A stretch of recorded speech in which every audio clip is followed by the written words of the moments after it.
Boa tarde, queridos amigos. São 15 horas e vamos iniciar nossa reunião pública da tarde de hoje.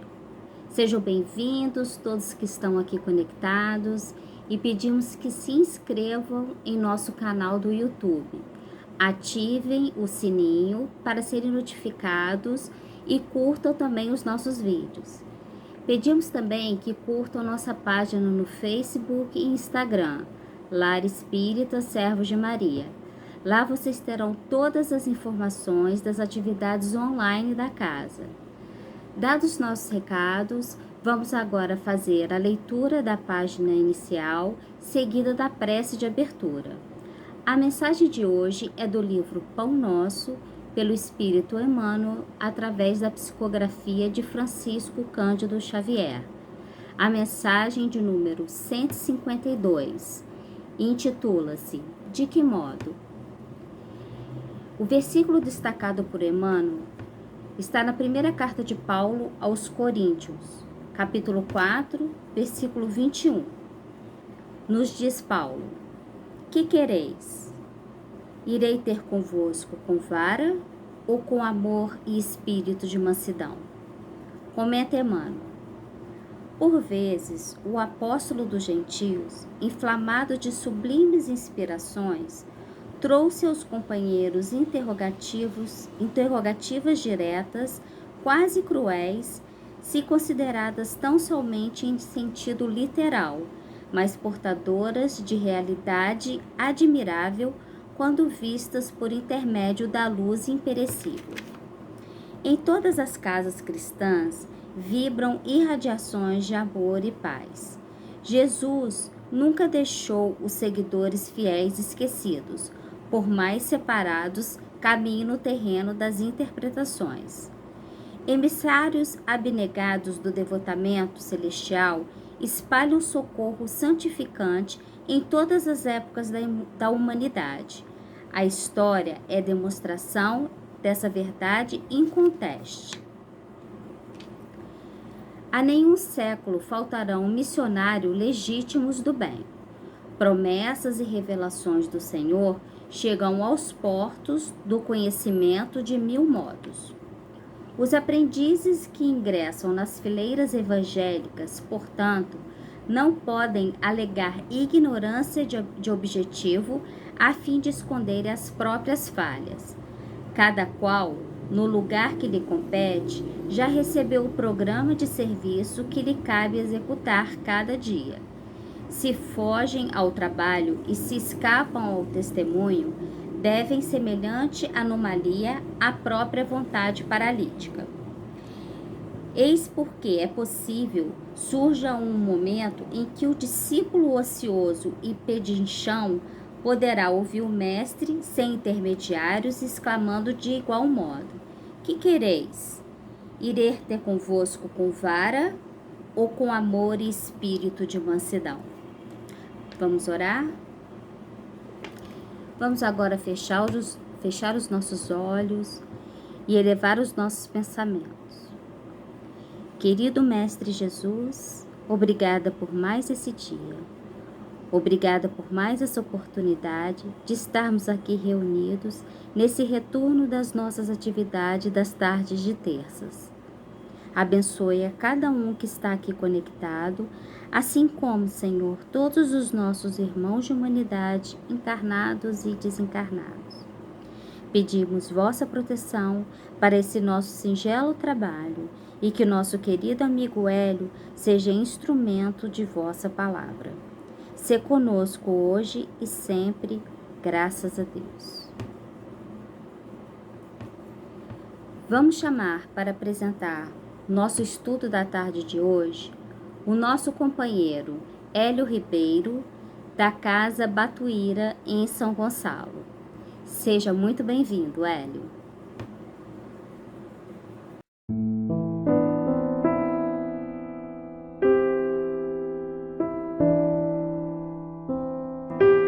Meus irmãos, minhas irmãs, que Deus possa nos abençoar. Estamos passando por uma prova coletiva no nosso planeta.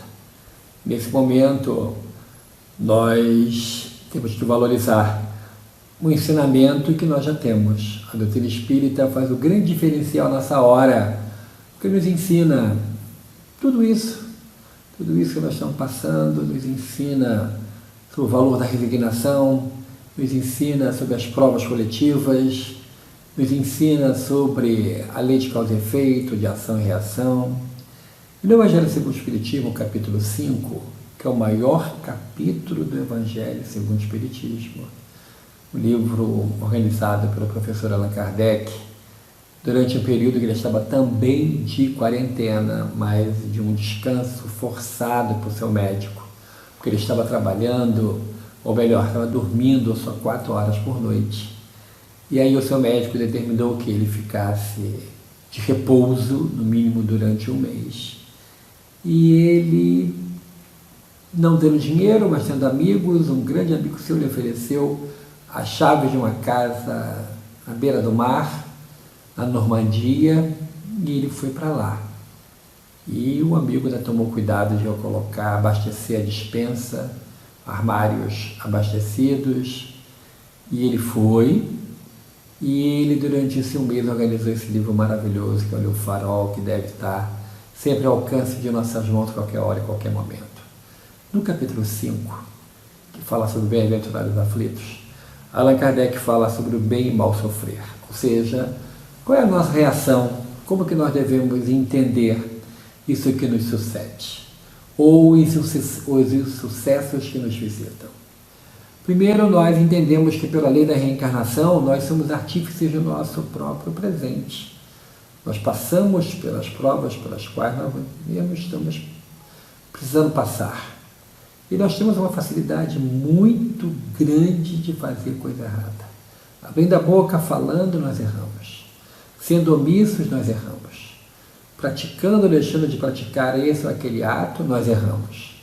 Então devemos nos organizar para, entendendo a doutrina espírita que muitos de nós conhecemos, ou você que conheceu agora a doutrina espírita, estava começando aí no centro espírita e veio o isolamento social. Mas você tem acesso pela internet aos livros da codificação de Allan Kardec, e você pode ler. É o item 18 do capítulo 5, Bem e Mal Sofrer, que Allan Kardec traz para lá a mensagem do Espírito Lacordaire, que foi ditada na cidade de Havre, em 1863, onde ele fala de como que nós vamos reagir a essa situação. Essa mensagem nos remete imediatamente a uma passagem no Evangelho, numa carta de Paulo aos Hebreus, quando ele diz assim: nunca te deixarei, nunca te abandonarei. Ou seja, o nosso Deus, o nosso Pai, é de infinita bondade, infinita misericórdia, e nunca vai nos deixar, nunca vai nos abandonar. Daí a confiança em Deus. É para nós espíritas que vivenciamos uma fé raciocinada algo muito importante: confiar em Deus. Mas a situação está difícil, eu dependo dos outros para tudo, mas confie em Deus. Acredite que o socorro divino venha. Nós lembramos do livro Voltei, ditado pelo irmão Jacó e editado pela Federação Espírita Brasileira. O irmão Jacó foi Frederico Figner. Frederico Figner foi um dos homens mais ricos do Brasil e conheceu a doutrina espírita através do processo da dor. Frederico Figner, depois de ter filhas já crescidas, teve uma menina que antigamente chamava Temporão, ou seja, depois de um tempo dos filhos maiores, veio a menina, a Marta, e ele, com a Marta com 5 aninhos, na lagoa de Araruama, a poucos metros dele, a menina tropeça, cai e em questões de segundos morre afogada. Ele e a mulher ficam desesperados por aquela dor que só quem passa por ela sabe o tamanho da dor da perda de um filho. E aí, desesperados, em plena década de 20 do século passado, início dos anos 20, ele, que era judeu, mas não conseguiu encontrar o consolo na fé judaica, ele lê no jornal sobre Ana Prado, que em Belém do Pará fazia reuniões onde espíritos se materializavam. Escreve uma carta para Ana Prado pedindo autorização para que pudesse assistir às reuniões. Ele, que era um homem bem sucedido na capital da República, a cidade do Rio de Janeiro, ele que tinha muito dinheiro, mas não tinha paz, não tinha felicidade, não tinha um sorriso, pegou um navio a vapor e durante um bom tempo, quase 2 meses de viagem, chega a Belém. E lá foi admitido à reunião e, para sua surpresa, na primeira reunião que ele participa de materialização com Ana Prado, acorrentada em uma maca, numa completa escuridão, com música suave tocando no toca-discos, naquela época que ele vendia com exclusividade, porque foi ele que trouxe o fonógrafo para o Brasil, Frederico Figner. A cortina que separava a médium em transe, Ana Prado, do pequeno público que assistia a reunião se abre e ele sente quando uma criança senta ao seu colo, passa a mão no seu rosto e diz: "Não fez a barba hoje, papai." Era Marta. Marta estava materializada por um processo que a doutrina espírita explica muito bem. Através da condensação de fluidos, os espíritos se materializam do fluido do ectoplasma que o médium libera. E Marta estava ali, na frente do pai e da mãe. E ali inicia um processo de aceitação íntima dos princípios da doutrina espírita, da crença de que a alma é imortal e essa alma pode se comunicar através da mediunidade e que a reencarnação é um fato. Depois de passado alguns dias, essas experiências, as atas que eram escritas por essas experiências e assinadas pelas maiores autoridades do Estado do Pará naquela época, o presidente da Assembleia, o próprio governador do Estado, o delegado de polícia, que participavam das reuniões e assinavam as atas. Isso foi enfeixado em um livro, o Livro de João, ou O Trabalho dos Mortos, também editado pela Federação Espírita Brasileira. Ao voltar ao Rio de Janeiro, Frederico, com a sua esposa, se tornam espíritas. E felizes começam a participar das reuniões da Federação Espírita Brasileira, onde ele relata com muita alegria as experiências pela qual ele passou, de ter o consolo de ter a sua filha desencarnada nos seus braços, através do processo de materialização. Mas Frederico Figner, que veio a conhecer Chico Xavier, que doou para Chico Xavier, em seu testamento, uma vultuosa quantia em dinheiro, e que Chico doou para a FEB construir o Parque Editorial da FEB no Rio de Janeiro, na Rua Souza Valente, 17, em São Cristóvão. Chico, que não era pegado a nenhum bem material, doou os direitos autorais de todos os seus 400 e tantos livros. Chico, conversando com Frederico disse que, se fosse possível, gostaria que, quando a morte lhe adviesse, ele gostaria de escrever, relatando a sua experiência na chegada no mundo espiritual. E Chico falou assim, sei lá, com o Emmanuel, se o Emmanuel autorizar, eu sou só um lápis. Passado um tempo, acontece o desencarne, passado um tempo, Frederico se apresenta e começa a ditar mensagens através de Chico Xavier. Como ele disse que voltaria, o livro foi intitulado Voltei, e é onde ele relata uma experiência maravilhosa, que é o maior antídoto contra quem tem medo de morrer, de forma natural, é óbvio, porque ele fala do processo desencarnatório em detalhes. Em minúcias ele fala de como aconteceu o desenlace dele, os primeiros momentos após a sua desencarnação. E fala no momento em que o Dr. Bezerra organiza uma pequena excursão que sai da Terra em direção a um posto de socorro localizado bem próximo da crosta terrestre. E aqueles espíritos que estavam sob a coordenação do querido Dr. Bezerra passam por uma região trevosa, por uma região conhecida como umbral. E dali espíritos captando o teor mental das pessoas que ali estavam, e estava junto com aquele pequeno grupo de seres que estavam sendo resgatados, estava um homem que havia cometido um assassínio. Ele tinha assassinado uma pessoa em vida. E ali naquele vale de tristezas, no umbral, ele escuta quando um espírito grita: assassino não passa. E aí, um momento, aquele homem que tinha cometido o equívoco diz, começa a entrar na faixa mental, diz: eu não mereço socorro, não mereço estar aqui, eu não mereço ser ajudado. E o Dr. Bezerra vira isso para ele e diz assim: mas você reparou o erro praticado.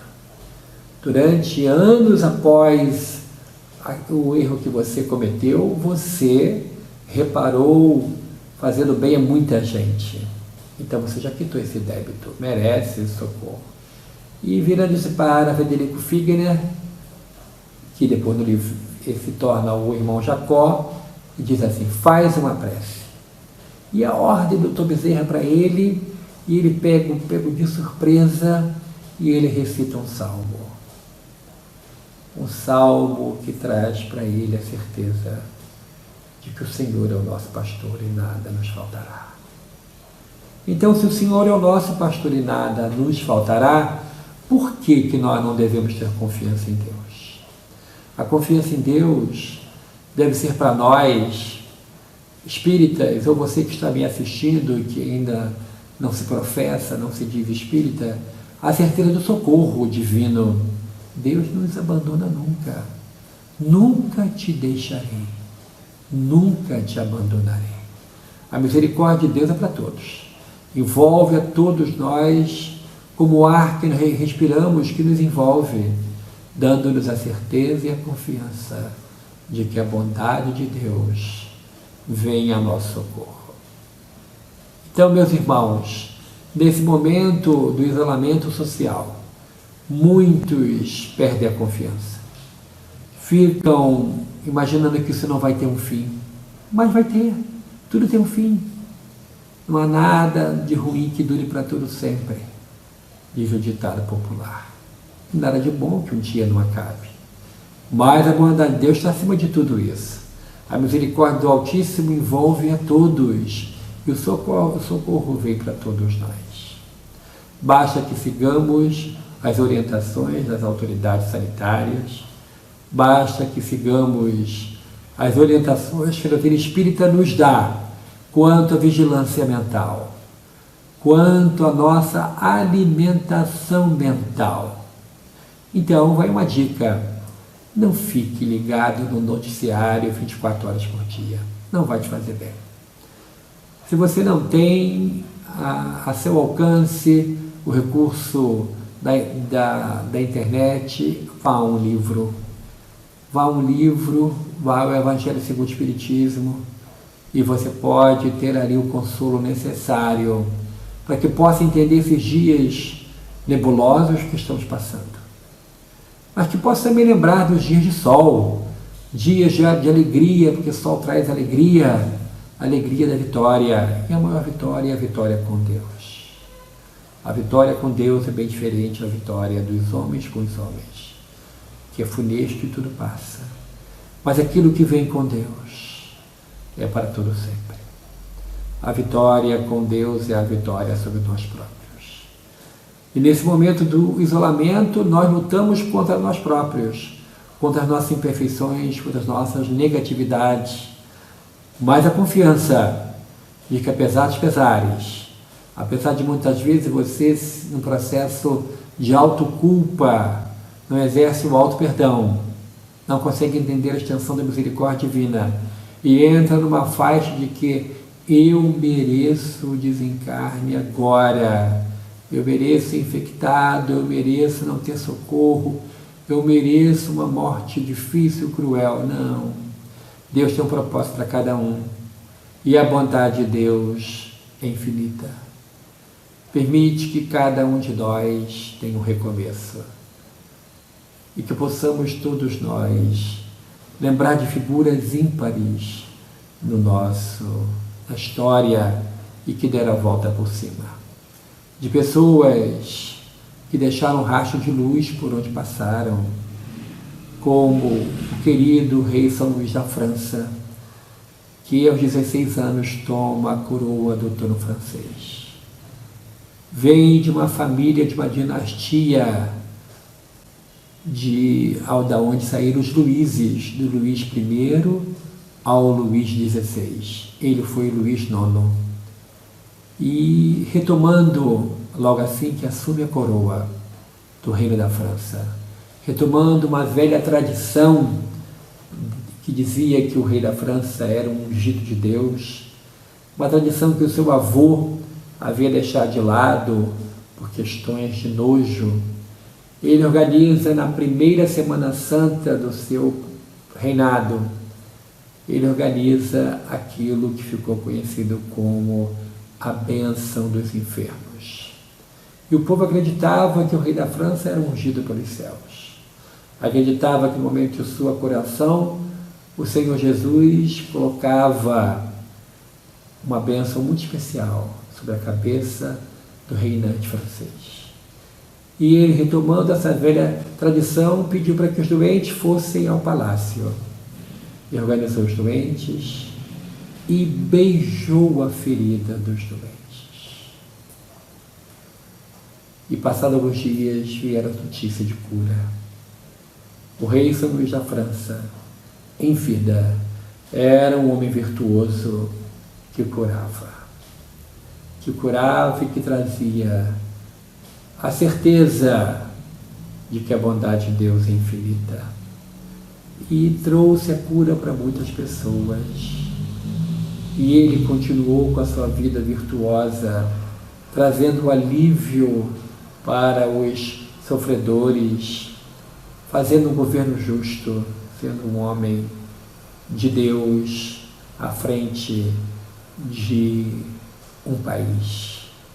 Diferente de muitos que, quando aliam a fortuna e ao poder, caem.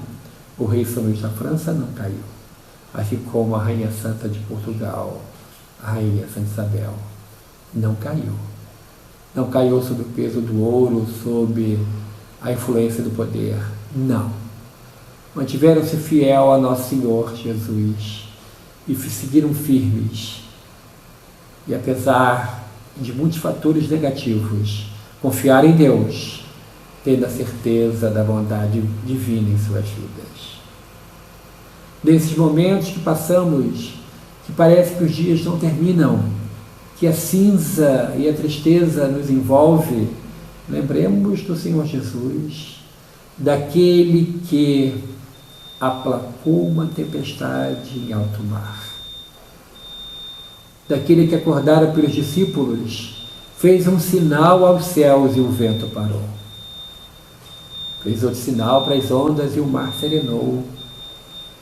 E os discípulos, olhando entre si, disseram: quem é esse homem que até o vento e o mar respeitam? Ele é o nosso Salvador, é o Senhor Jesus, é o Messias prometido. É aquele que traz para nós a certeza de que tudo passa. Por piores que sejam as ondas de pessimismo que nos envolvam, por pior que seja a tristeza que queira invadir o nosso cérebro, vamos lembrar de Jesus trazendo alegria para aqueles que eram curados, alegria daqueles que iam às sinagogas e davam os seus depoimentos que foram curados pelo Nazareno, pelo carpinteiro de Nazaré, o homem que não tinha uma pedra para repousar na sua cabeça, mas que trouxe o exemplo para todos nós da confiança em Deus, da certeza de que Deus não nos abandona nunca, da certeza de que o mal nunca triunfará sobre o bem, de que todos nós temos socorro divino a nosso favor. Que possamos, meus irmãos, minhas irmãs, nos revestirmos dessa coragem da fé e passar bem por essa prova pela qual estamos envolvidos, tendo a confiança em Deus reforçada. E, para finalizar, vamos lembrar de um fato histórico ocorrido na Bahia, em Salvador, no período ainda do Brasil colônia, prestes a se tornar independente. Chegou a Portugal a notícia de que ares de independência rondavam a colônia brasileira. E o rei português mandou um reforço de um exército. 5.000 homens deveria vir. E a primeira cidade a ser visitada era a revoltosa Salvador, aonde saíam discursos inflamados contra a colônia portuguesa, que nos exploravam, levavam as nossas riquezas, levavam e deixavam para nós quase nada. E o exército chegou. Salvador, naquela época, ainda em 1822, era uma cidade fortificada, era uma cidade pequenina, mas na Baía de Todos os Santos, viram quando as naus portuguesas começavam a aportar. O exército de 5.000 homens veio para acabar com a rebelião daqueles que queriam a independência do nosso Brasil. E em nosso Brasil, em Salvador, na Bahia, aqueles que queriam um Brasil livre estavam reunidos e contavam um pouco mais de 1.200 homens. E foram para uma localidade chamada Pirajá, fora dos muros de Salvador, para de lá organizarem a resistência da invasão. O exército português desembarcou e foi para o campo de batalha. Foi atrás dos revoltosos brasileiros, daquele que seria o primeiro exército do Brasil. E os comandantes, vendo aquela multidão de soldados portugueses no campo de batalha, deram ordem para o corneteiro avisar, cantar, tocar em sua corneta, recuar. Mas o corneteiro, que estava um pouco mais distante, entendeu que a ordem do comandante era avançar, atacar. E os 1.200 homens daquele primeiro exército do Brasil avançaram com vontade, avançaram com determinação sobre o exército português, que, vindo aquela pequena multidão de homens bem inferior ao número de soldados, partirem velozes para o confronto, para o tudo ou nada, recuaram de tal forma que foram voltando a Salvador e entraram correndo nos navios, foram tomados por um pavor. E um estranho vento soprou. E as naus portuguesas, impulsionadas por aquele vento, tomaram a direção de Lisboa. E em 2 de julho de 1822, a Bahia tornou-se independente. Foi a vitória da certeza e da confiança em Deus contra o medo. O medo nunca pode ser maior do que a confiança em Deus.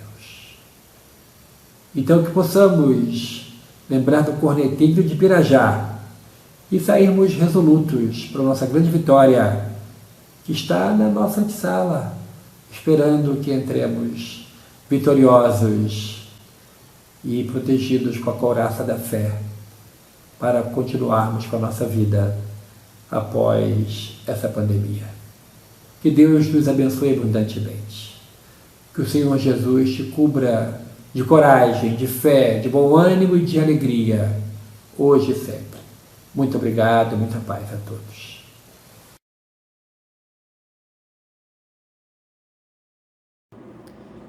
Muito obrigada, Hélio, por suas palavras e agradecemos muito a Deus por mais essa oportunidade. Que saibamos colocar todos esses ensinamentos em nosso dia a dia, em nossas ações, palavras. Que lembremos sempre do recurso da prece para elevarmos sempre nossos pensamentos. Que palavras como fé, caridade, gratidão possam estar sempre em nossos pensamentos. Que sua luz, Pai, se faça presente em cada um de nós e entre nós, hoje e sempre. Graças a Deus.